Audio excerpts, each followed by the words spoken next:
sais et je sens que la 5e vague sera la vague populaire.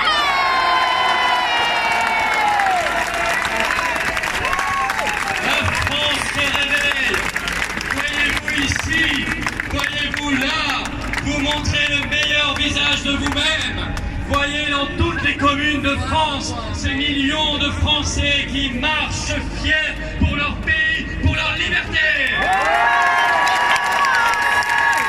La France se lève, mes amis, car ce qui se passe est profondément contraire à son ADN. L'apartheid ne fait pas partie de nos valeurs.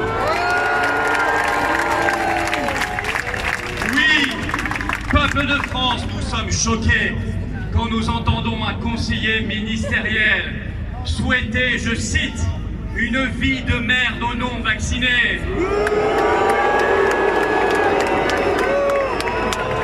Mais pour qui se prennent ces gens? Ces ministres, ce sont nos serviteurs, c'est nous qui les payons, et nous doivent obéissance.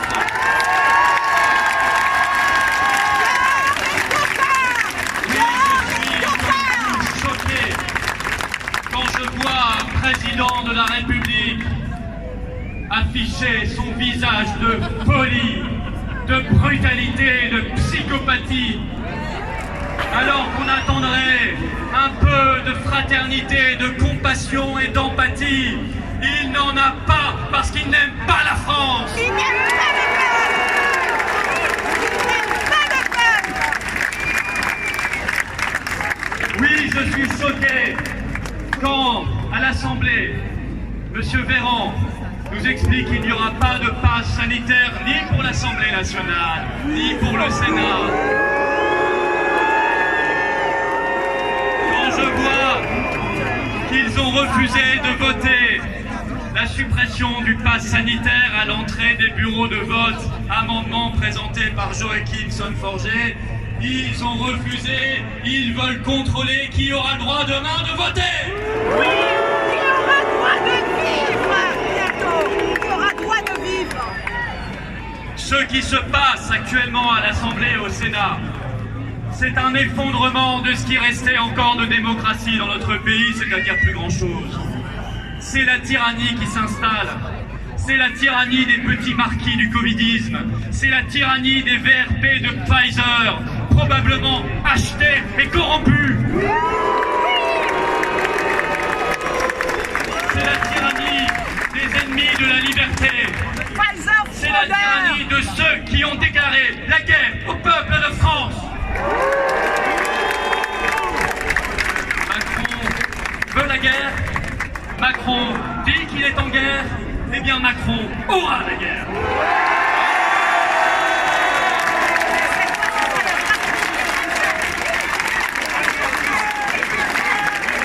Comment? Liberté! Liberté! Liberté! Liberté! Liberté! Liberté! Liberté! Liberté! Liberté! Liberté! Liberté! Comment peut-on évacuer en quelques minutes, à 3 h du matin, à l'Assemblée, dans un hémicycle rempli à peine à 40%, la question pourtant si centrale, si cruciale, si vitale de nos libertés? Comment peut-on, à quelques dizaines de députés, décider le massacre contre le droit du travail? Car c'est bien ça qui a été voté également. Et mes chers amis résistants, où sont les syndicats?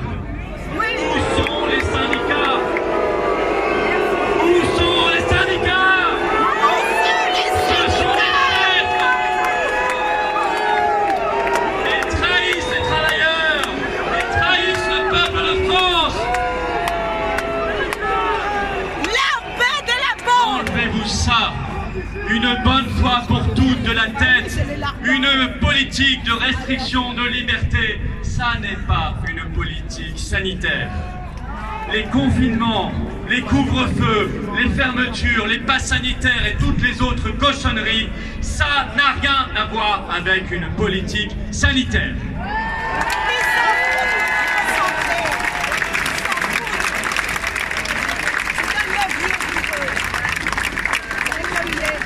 Les pays du monde qui n'ont pas eu recours à ces cochonneries, qui refusent mordicus l'apartheid du pass sanitaire, en savent quelque chose. La plupart du temps, ils ont des résultats bien meilleurs que les nôtres. Ça, c'est la vérité.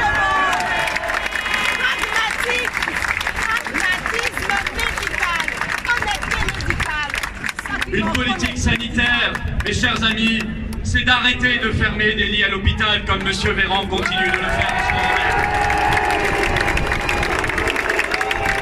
Une vraie politique sanitaire, c'est de faire confiance aux médecins et de les laisser prescrire librement les traitements qui marchent. Une vraie politique sanitaire, c'est de s'intéresser à la prévention. Une vraie politique sanitaire, c'est d'arrêter de brutaliser les soignants, de les respecter plutôt que de les humilier.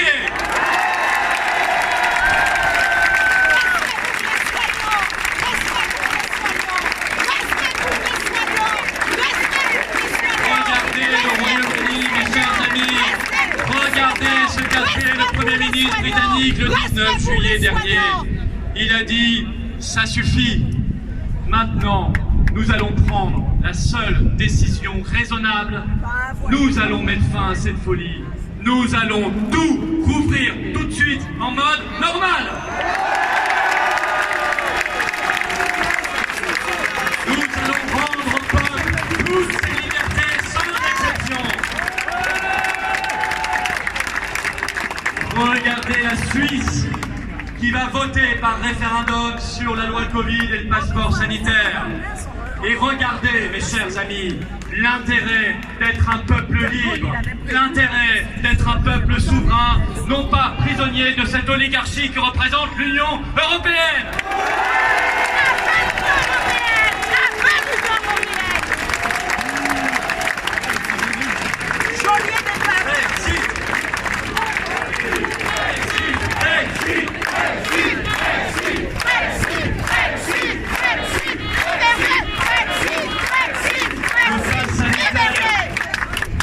Vendu par les petits VRP des grands laboratoires. Les larbins des laboratoires. Vers la liberté.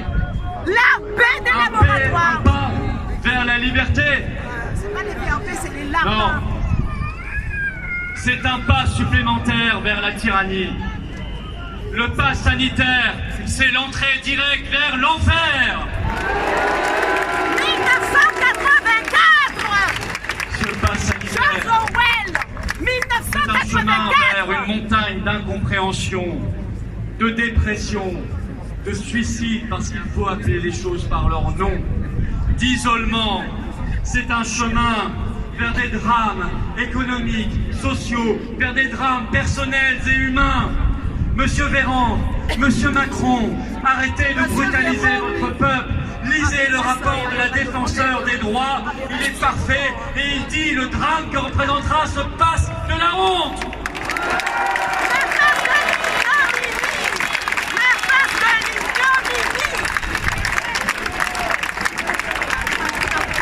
Députés, sénateurs, s'il vous reste un tout petit peu de conscience, s'il vous reste un tout petit peu d'amour propre, cessez de vous comporter comme des moutons qui bêlent quand M. Véran leur envoie un petit sucre. Cessez.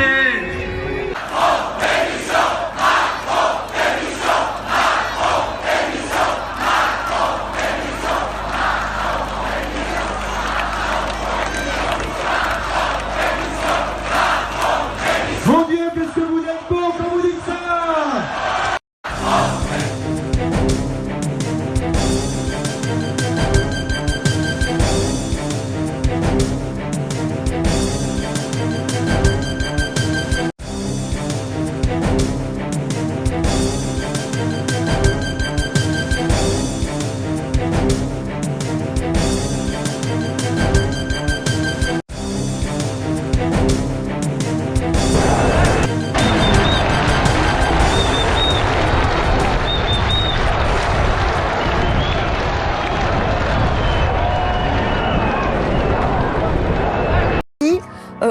province. Et on commence ce journal avec, vous allez le voir, des images en direct de la place du Trocadéro à Paris, où des centaines de personnes sont actuellement réunies. Un rassemblement pour dire non au pass sanitaire, à l'appel initialement de l'ex numéro 2 du Front National, Florian Philippot. Ce rassemblement qui vient de commencer donc en plein cœur de Paris. Pour rappel, la semaine dernière, dans la capitale, ils étaient 18 000 personnes à manifester. On verra si ce week-end, la mobilisation est plus importante ou pas.